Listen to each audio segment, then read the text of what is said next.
Hello everyone, this is KevVG207 and today we're back with a new Mario Kart Wii tutorial series.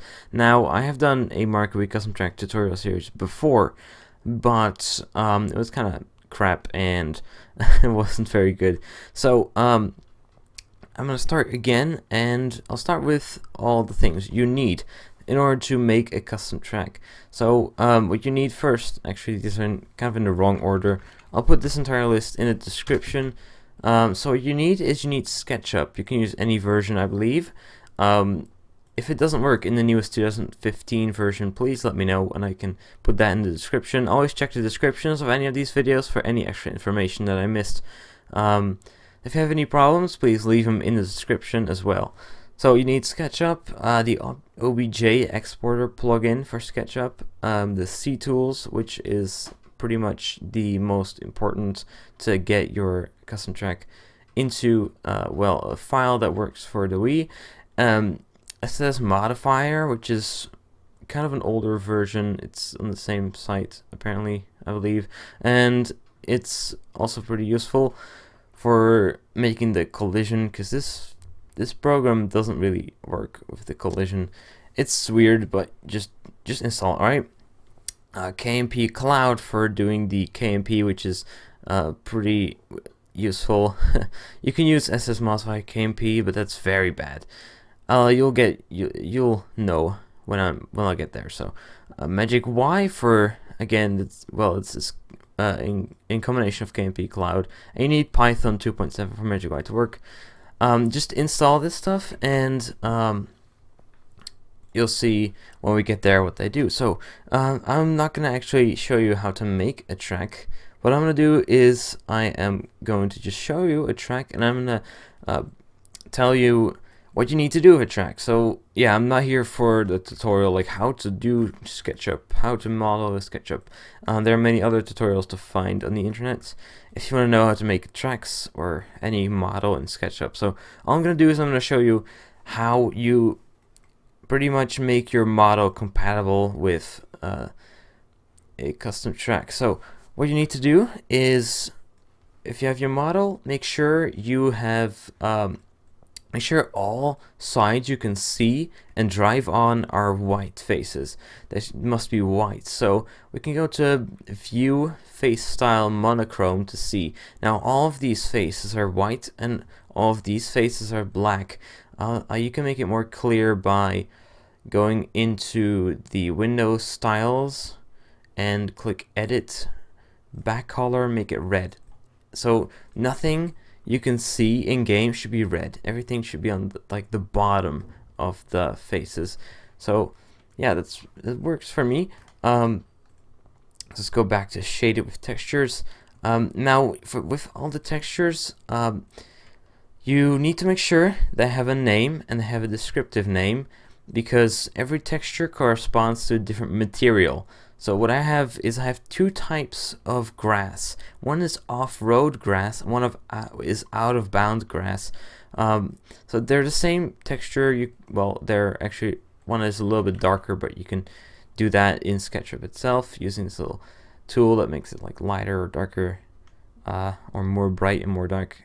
So there we go. So these are actually the same texture, but you need to make sure every single material is different. Even though they could be the same texture, this one can be treated as off-road, which just slows you down because it's grass. And if you land on this darker one, out of bounds, you get respawned.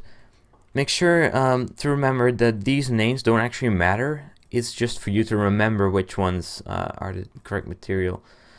You'll assign the materials later. So now with editing textures, say on these corners, what you can do is you can right click the face texture position, and you can translate or change the position of the texture using these red pins. The green one works for scaling. The blue one, it works kind of. It doesn't always work, but it works kind of. Whoops, like this. But make sure you do not touch this yellow one. The yellow one changes like how white the texture is, but don't touch that. Don't touch that at all. because that will screw up when you export. Like it doesn't it can't handle the yellow pin. So that's one extra thing. Another thing with the textures is make sure the texture is always the size, the resolution is the size by the power of 2. So if this loads up, there we go, you can see at the bottom here, you can even see that, it's 512 by 512, 512. You can use any power by 2, so that would be 2, 4, 8, 16, 32, 64, 128, 256, I think 256, yep, and 512, 1024. But I wouldn't go above 1024 because textures are a little bit too big and it probably causes the Wii to lag. Also, you can use any combination, so I can make a texture which is 512 by 128. Of course, that kind of looks weird right now, but you can have a texture like that. Just make sure they aren't in a weird like 345, 54, or like 634, whatever. Make sure they're not like this. They must be by the power of 2. So yeah, you can edit those texture. You can edit the texture by right click and edit texture image. You can resize them. So that's a good thing. All right, so now with the texture. No, wait. There's one more thing. Make sure that every single texture is a texture. I call it texture because, well, it's a texture image. Even though Sketchup has these colors named and stuff, you must not use these because these are not actually images. These are like color. They're strange. So what I did for the trick texture is I made a 32 by 32 pixel image of yellow, just like any other texture. Just make sure to make it an image instead of using one of these colors. You can, however, just use pretty much any other SketchUp image, but I don't really like to use them because they like act a little bit strange with the mapping, but you shouldn't really bother with that. So okay, I believe texturing the track is done, modeling the track is done. Make sure everything is white, and yeah, make sure your track isn't too complicated. You can go to Windows, Model Info, click Statistics, and faces. I believe the max face is like 40,000, which is quite a lot, so you probably won't ever reach it. Now, to export your track, you need to do a couple things. First, which is center your track. I would like to put this in the center right there.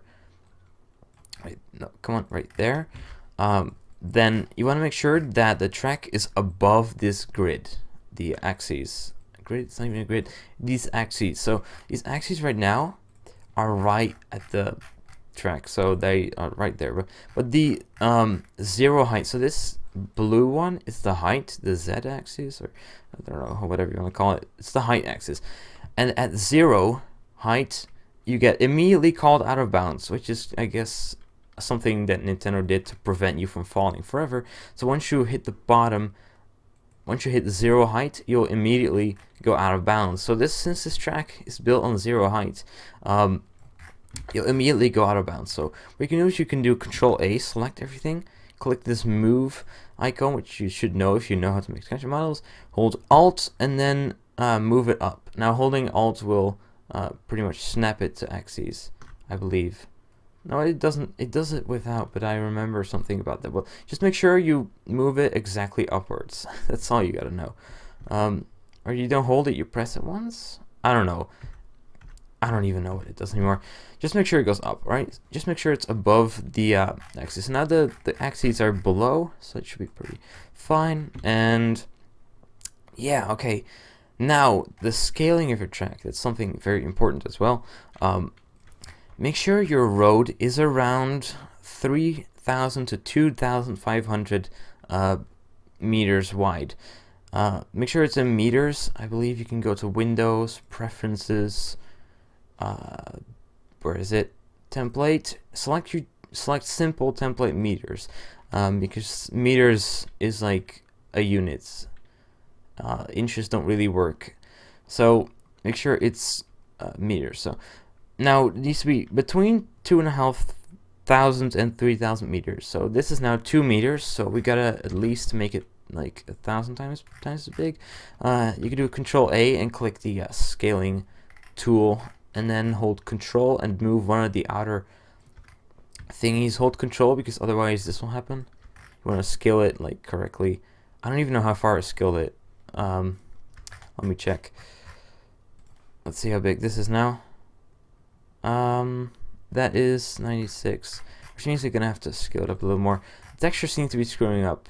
We'll fix that too. I'll show you how to fix that. I don't even know how to make how big I made it. I'm just gonna do it by trial and error. You can look at the little bottom right thingy. Okay, see, that's way too big, so we're gonna make it smaller. Let's make it smaller, like this.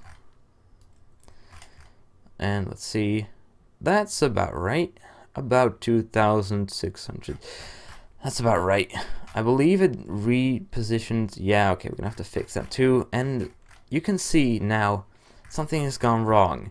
The textures aren't really correct anymore. So what you can do is, well, the textures you set the position in will actually snap to the position because the positions are set to the model. But textures like the grass, which I didn't set the position, are scaled the same size as it was. So I'm gonna make, you can go to the any texture, hit edit, and then change the size. I'm gonna make it like 1,000 and see what it looks like. That's pretty good. So I'm gonna make all these like 1,000. The wall texture, I got all these textures from like what is it, from the Mario Kart Wii tracks. Oh, this did change this. Okay, interesting. I didn't usually do this, so I guess it's it's better if you scale your track before texturing it. Well, at least the track is correct. I can fix this. Let me just fix it real quick. Woo! I don't even know why I even made this a separate. I don't know. So we're back to fine. I would then suggest you texture after scaling, but let me then reposition it again. I guess you gotta reposition it after scaling too. Yay. Oh, yeah, that's fine. I'm gonna move it upwards again. Oh, there we go. There we go. It's fine. So yeah. And come on, save. There we go. So once your track is done, it's scaled correctly. It's above the ground. All textures are fine. Now, after 12 minutes, we can export this. So what we can do is we can go here. You download the exporter plugin, which I have linked in the little links thing. The OBJ export plugin. There's an .rb file in there, which is like a Ruby plugin file. Browse your Google Sketchup folder. Go to the plugins folder and drag it in there. I believe the newer versions this doesn't work. To see if it works, open up SketchUp and go into File, and underneath Print there should be OBJ Exporter. If it doesn't work, you can go to Window, Preferences, Extensions, and then hit Install Extension. Now I'm going to go up by one. What you need to do is, since this is it's searching for RBZ or RBZ, I don't know, but it's an .rb file. So what you gotta do is you gotta just type in obj export.rb and hit enter. It still works. It doesn't matter. I don't know why the file type, whatever the extension is weird. You can install it, but I'm not gonna install it now because I already have it installed. I don't know what it's gonna do when I install it again, so I'm not gonna do it because SketchUp is kind of buggy. So yeah, now you've got that. What you can do is you don't need to select everything. Why did I do that? Don't select everything. It's fine. It's fine. Now you need to export this track 3 times. Actually, you can do it 2 times. For the usual track, you have 3 exports. So one export will be the track as you can see it. So one will be the visible track model. Number 2 will be the how should I call it, the collision model. So say, I don't know, you have a whole bunch of scenery. It's useless. You can remove all that scenery and just export it without the scenery, and that will be the collision file. And since the collision file without the scenery would be pretty small, or smaller, it's more useful. But since my track doesn't need a specific collision file, because the collision file model should be the same as the visible model, it doesn't matter. So what I'm going to do is I'm just going to export it twice. The third time is the map. So I'm going to export this. I'm going to hit File, OBJ Exporter, Desktop, and I'm going to call it whatever. I'm going to call it track_model. Make sure you convert all textures to PNG. Now what I'm going to do is I'm going to make sure to delete everything except for the track. So this could take a while. If you have a big model, only leaving over the track could be a bit of a problem, but this is very simple. So I'm going to do this and hit delete. Oh, what happened? Why did it Sketchup, please. Okay, I'm gonna use it a different way. I'm just gonna delete this. Whoops, I'm gonna just delete this and that and this. Select the wall and hit delete. I said delete, please. This doesn't matter. There we go. Now we have only, no, there's still this thing. There we go. There we go. There's the map. We're gonna hit File, Exporter, and we're gonna save this as track map. We don't need to export to PNG now. And there we go. There are OBJ models. So the next tutorial will be actually importing these models into your track file, which I'll explain in that video. But and the next video you'll also be able to play it, so you can export it. Or next video will be importing and playing, just making it ready to play, and the next one will be doing the KMP stuff. So thank you for watching. If you enjoyed this video, please leave a like. The next tutorial should come pretty soon, so I'll see you in another video.